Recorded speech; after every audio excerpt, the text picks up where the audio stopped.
પ્રયાગરાજ મહાકુંભમાં ત્રીજી વખત મોટી દુર્ઘટના ઘટી છે। મહાકુંભ મેળામાં સેક્ટર 18 શંકરાચાર્ય માર્ગ પર ઇસ્કોનના કિચનમાં આગ લાગતા પ્રગતિ મચી હતી। આગમાં 22થી વધુ કોટેજ બળીને ખાખ થઈ ગયા હતા। ઘટના સ્થળે તુરંત ફાયર બ્રિગેડ પહોંચી હતી। મહા મુશ્કેલી બાદ આગ પર કાબુ મેળવવામાં આવ્યો હતો। આગમાં કોઈ જાનહાનિ થઈ નથી। આ શિબિરમાં સ્થિત મહારાજ કોટેજમાં એસી લગાવેલા હતા। એસીનું ગેસ સિલિન્ડર ફાટતા આગ લાગી હોવાનું પ્રાથમિક તારણ મળ્યું છે।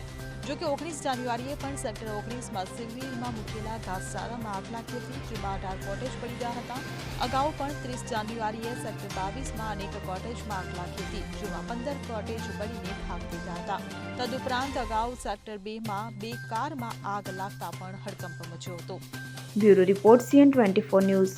હવે જુઓ દેશ દુનિયાની તમામ ખબરો તમારી આંગળીના ટેરવે।